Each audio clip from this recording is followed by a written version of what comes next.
goes along what I was saying to you in class yesterday, and that is that we consider the alpha site first and then the nucleophile. And generally, the decision tree gets you to the major product. It doesn't get you to the only product. So you need to be thoughtful about that. While we can say SN2 is the major mechanism and will lead to the major product, major sometimes is 50% or 40%, right, where the other three reactions are split 20, 20, 20, right? So we're not talking always about the highest yield, we're just talking about, in comparison, the highest yield through that mechanism. And there are going to be things that we are going to tweak, and there are going to be exceptions to the decision tree, so you should be wary about that as well. But the decision tree starts with a decision on the alpha site. So the first thing you consider is, what is the alpha site? Because the alpha site is going to open to you mechanisms, mechanistic choices, okay?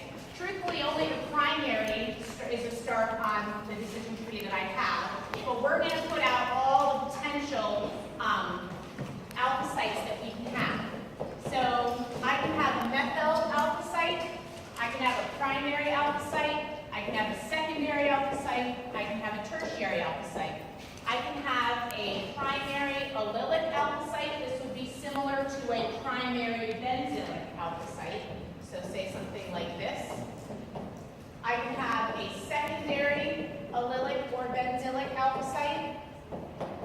And I can have a tertiary allylic or benzylic alpha site. Note that at no point am I talking about having a vinylic alpha site, right? So a vinylic alpha site would be one like this, where the X is directly attached to an sp2 carbon. That does not happen. You do not have substitution elimination around an sp2 alpha site, all but one very special case, which we'll see on Monday, but really, you don't see that. You don't even see that when we get to aromatic chemistry very easily. Okay? So never, never a vinylic alpha site.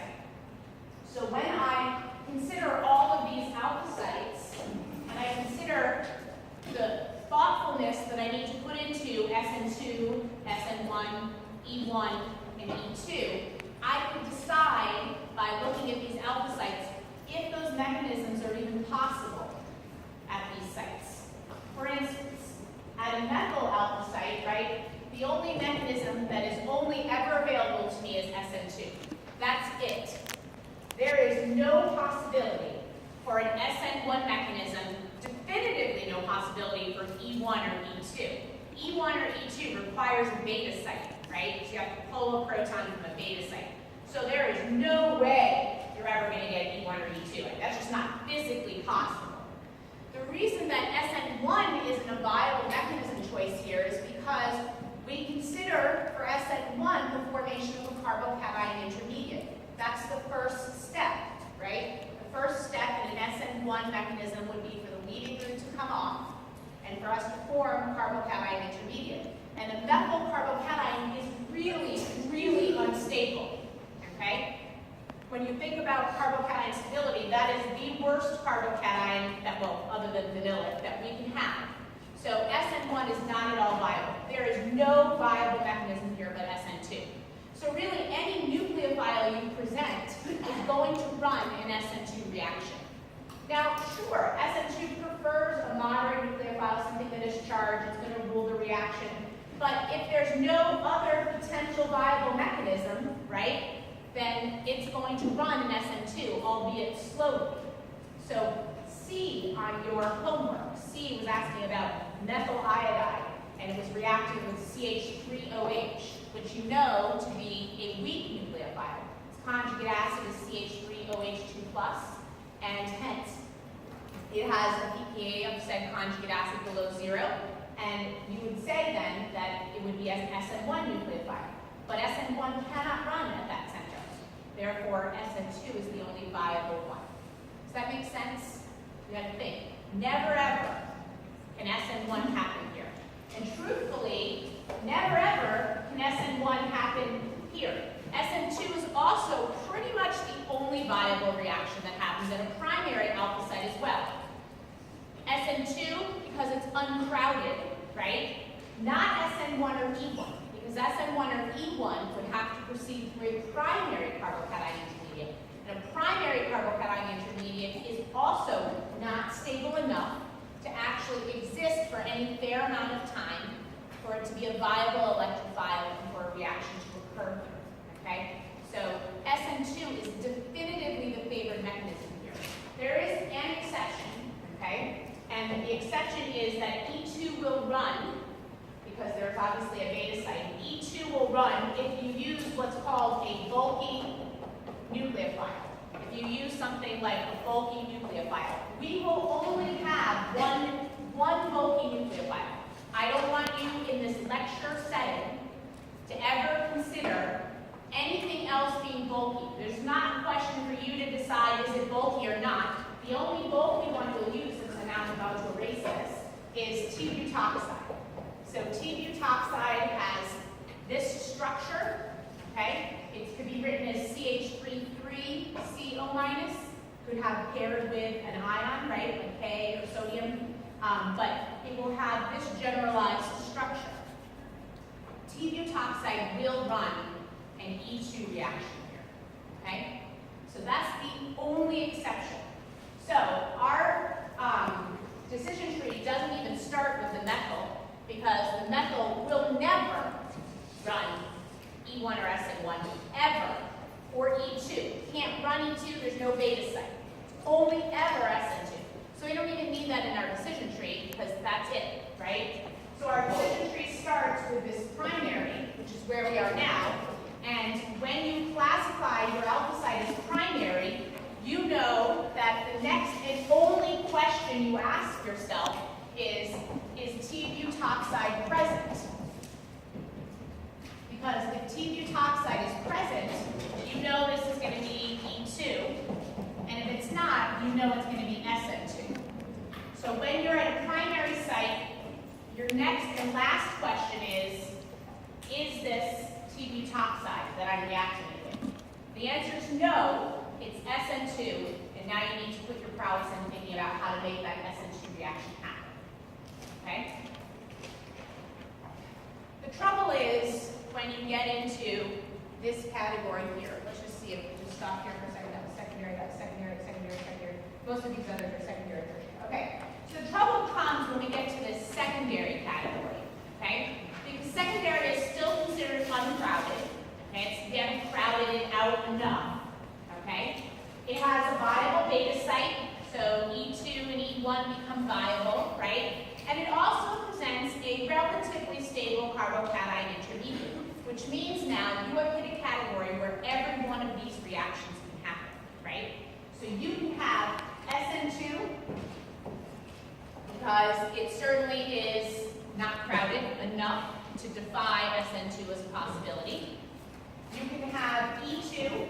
You are going to create at this point a relatively stable alkene, at least di-substituted. That's a relatively stable alkene. E2 is viable. SN1 and E1 are also viable. Their intermediates are carbocation intermediates, and carbocation intermediates are relatively stable when they're placed on a secondary site. All of these mechanisms are available to you. So as you classify this as a secondary, right, you need to then be considering your nucleophilic choices, okay? Because your nucleophile is going to begin to rule what happens. Everything is viable at a secondary site. Your next decision is based on the nucleophile alone, okay? And really the best way to do it is to say, what is the pKa of the conjugate acid of the nucleophile or base, whatever's being presented there. You can call it nucleophile, they're all nucleophiles. They can just be more basic than nucleophilic, but we still will call them nucleophiles. And when I consider that, I'm flowing into three categories, okay? I'm flowing into weak, moderate, and strong, right? A weak one would have a pKa below 0. A moderate would be between 0 and 11, and a strong would be above 11. And this decision is mine to be had. Because if it's here, I'd say it's SN1 or E1, right? It's weak, I'd say these are my two mechanisms that are available to me, SN1 and E1, because I don't have the nucleophile running the reaction. Hence, I'm waiting for a good electrophile to form such that that weak nucleophile can begin to do its work. A moderate nucleophile is something that's going, instead of pulling a proton, it's not so reactive that it's going to pull a proton from the exterior of the molecules, rather going to be looking to make a new bond to the alpha site. It's going to be more stable, more exothermic for a reaction to make that bond to the alpha site than to pull a proton and create an alkene in the end, right? Because SN2 reactions are exothermic, and E2 reactions are endothermic. So, for sure, it's patient enough. If it's not too reactive, it's going to prefer to do this SN2 path. But strong ones, there is nothing happening. The nucleophile is so strong, it's more basic than it is nucleophilic. And hence, it's going to pull a proton from the outskirts of the molecule, from the beta site, and create an alkene in the end. So this will be an E2 reaction, okay? You'll note that this SN1 and E1 always comes out together, right? And I said to you, the way that we distinguish here between SN1 and E1 is heat, okay? So the last question you ask, and I'm going to need to go on to here, next board, is heat present? Because if I'm still left with two viable options, I have to be able to decide which one is going to lead to the major product. So you question yourself, is heat present? If the answer is yes, then you have an E1 reaction as the major product. And if it's no, you have an SN1 as your major product, okay? So at a secondary site, your decision is made by the nucleophile, okay? And I think that many of these were secondary, right? So B was a secondary. So if we look at B, we talk ourselves through this. You should have had enough theory to sort of, in a directed way, talk your way through this. So B on the homework is asking about 3-chloropentane, and it's reacting this with NaOH. So I knock off the sodium, and I put a negative charge here for the oxygen. So that sodium is a counterbalance for the 1- on the oxygen. So this is what I have. I'm at a secondary site, and I've used a strong nucleophile. It's more basic than it is nucleophilic. The minute you hit the pKa of the conjugate acid above 11, which is where this is going to fall, the conjugate acid of OH- is H2O. Its pKa is 16 roughly, so it's pKa of the conjugate acid above 11. This is going to behave more like a base and not necessarily like a nucleophile. The major reaction here is going to be E2 because it's a secondary alpha site and you're using a strong nucleophile. So the major path is an E2 path. For sure, you're going to get some SN2 product. There is going to be some SN2 product. But the major path will be an E2 path. Okay? Questions about that? Yeah? If it's always endothermic, how come there's no like? It's a good question. So the endothermicity is really, honestly, is very tiny. But these reactions in the lab setting are generally heated up. They are.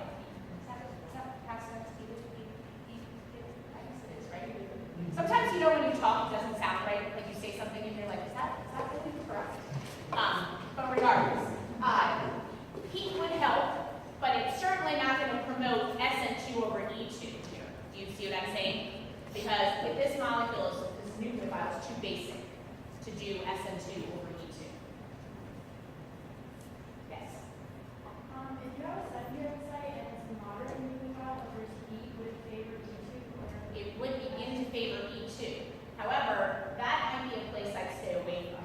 Only because of this, right? Because then the question is, you know, then you really have to, I think, personally, you need to go in and you need to run those reactions, right? You need to say how much heat. Am I heating it at 50 degrees? Am I heating it at 70 degrees? How long am I heating it, right? I think you can change your product distribution based on those concepts. But you are right to know that any heat I add will make any nucleophile in the reaction more basic than nucleophilic. It makes it more reactive, right? When you heat something up, you're giving energy to the system. You're making everything in there be more reactive. And something that's more reactive is going to do that acid-base chemistry that promotes the E2 reaction over the SN2. But we will stay away from heating up any SN2 nucleophiles. Did you heat your SN2 stuff from yesterday? Did they do SN2 yet 2 days ago in the lab? Yeah. And so did you heat those reactions up? Yeah. But you were using something like ER minus, right? Yeah. So we'll talk about that. Yeah. Yeah.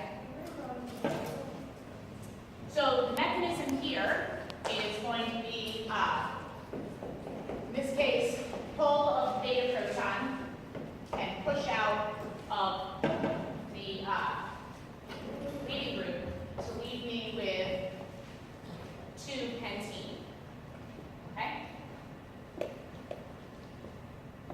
All right, there was one more secondary, or a couple more secondaries, one more secondary.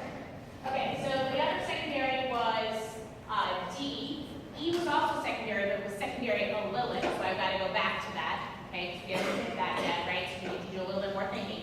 The only other straight secondary one was this guy here, and we were running this with NH3. NH3's conjugate acid is NH4+, okay? NH4+ is a pKa of 9. So on the secondary site, the pKa of the conjugate acid, NH3, is 9.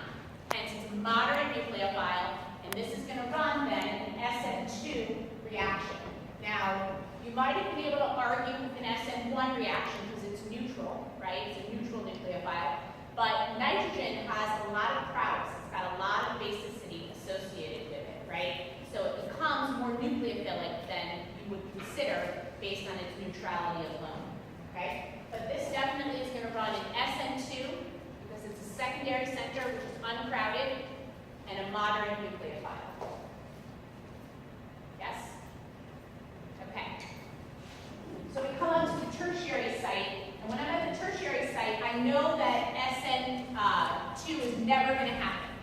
SN2 is so unlikely at a tertiary site because you've gotten to the place where you very much crowded out your alpha site for any nucleophilic reaction to happen in a one-step concerted reaction. Okay? So SN2 is not viable. E2 becomes even more favored because I'm going to create an even better, more substituted alkene.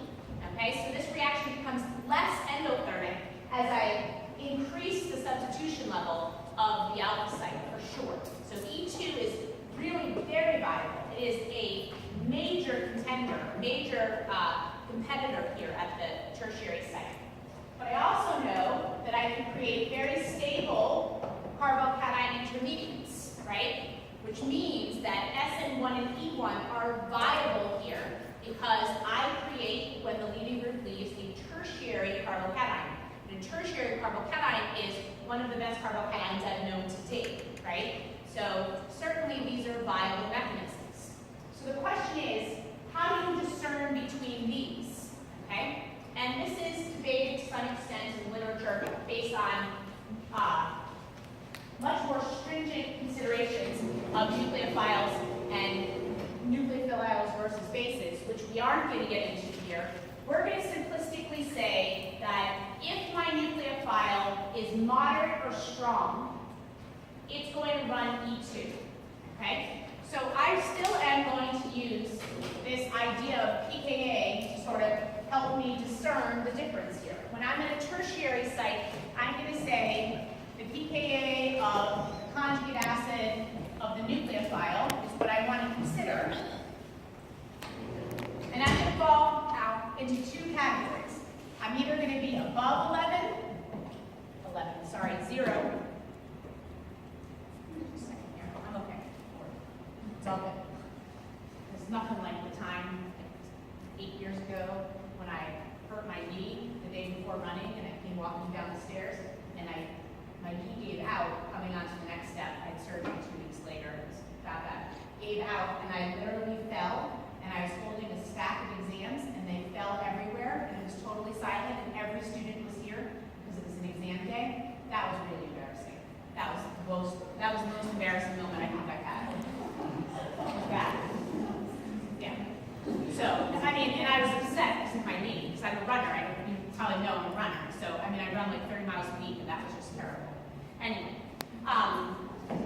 back to chemistry. This, What's wrong with your I banged it on the corner of this thing. And now I'm feeling it in my elbow, you know, like when you hit it the right way, it comes all the way up. Yeah.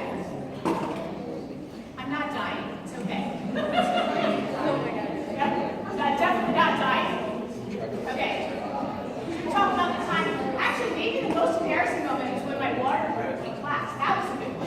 I forgot about that. I'm like, that might be his. That was good. She was probably thought, what the hell? That's our work control.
nucleophile here, and I try and do this reaction, what I create here is an allene. This is called an allene. Reminds me of that cheer. You know that cheer? Allene, allene, allene. You know?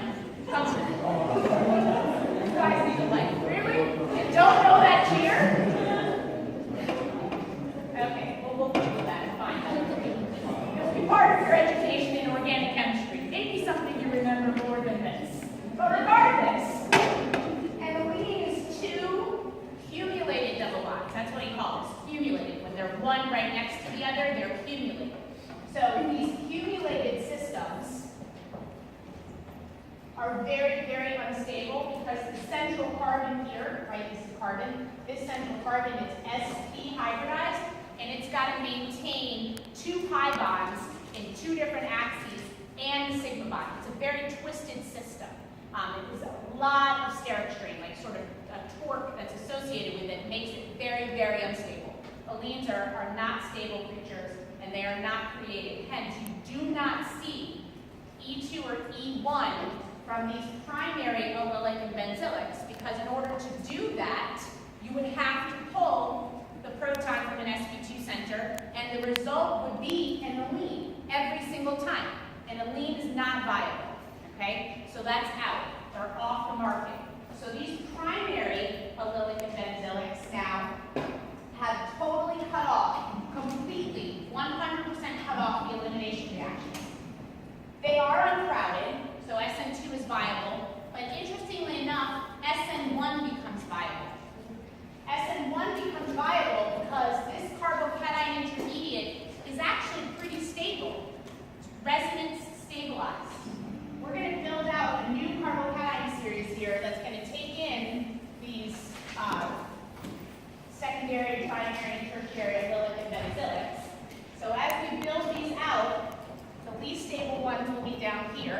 So that would be like my sp hybridized, my methyl. These are really unstable.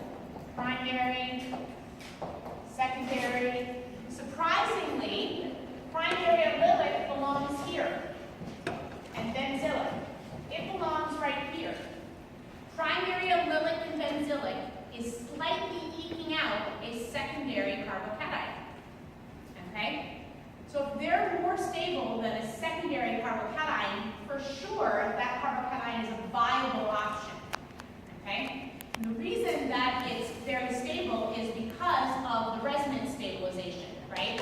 When I can spread out charge over two centers, I in essence become a much more stable system.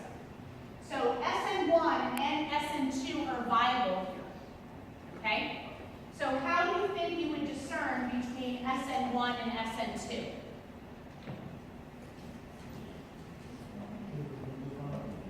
The nucleophile. It's exactly right. This actually becomes similar to this last category here, right? I'm going to erase down here and put in my primary categories here on this board. Hopefully you have your thing, and you'll get a hard copy of this anyway. But if I continue with my alpha concept, with my allylics and benzylics,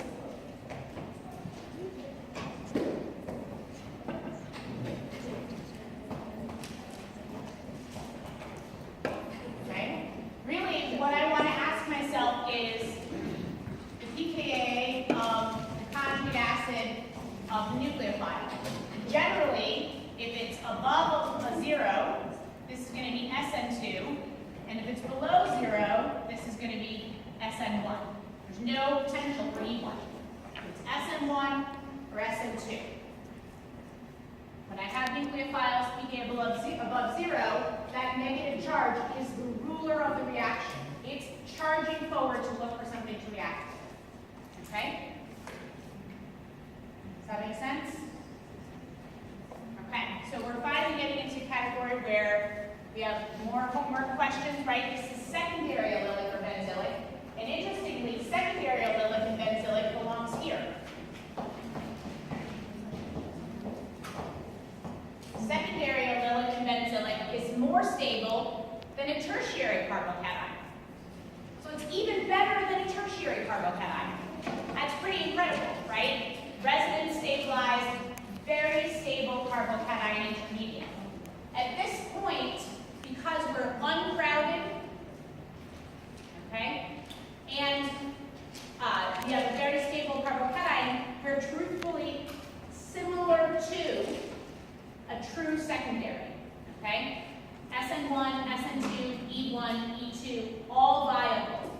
Decision being made by, as a true secondary, what is the pKa of the conjugate acid. So this here is a repeat of what's above, right? So if I come down and I say it's secondary, allylic or benzylic,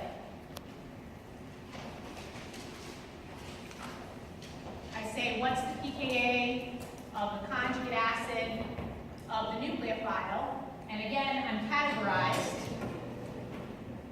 by below 0, 0 to 11, above 11. SN1E1, SN2, E2. Because all mechanisms are viable. It's a relatively uncrowded alpha site. Great, actually, alkenes. The alkenes you create in these systems are conjugated. Okay, so just like you can have accumulated, you can also have conjugated. Let me show you what that looks like. If I were to do a generic E2 on this guy here,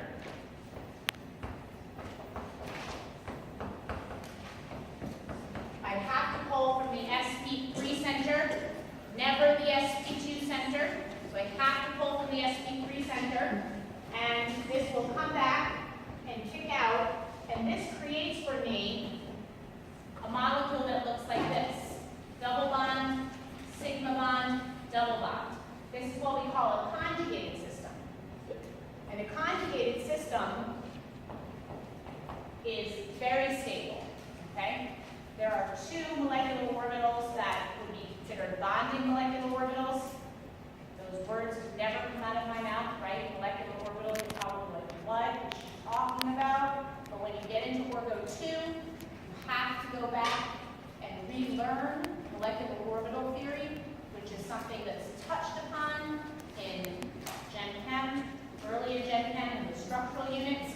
but we use molecular orbital theory to explain conjugated and aromatic systems.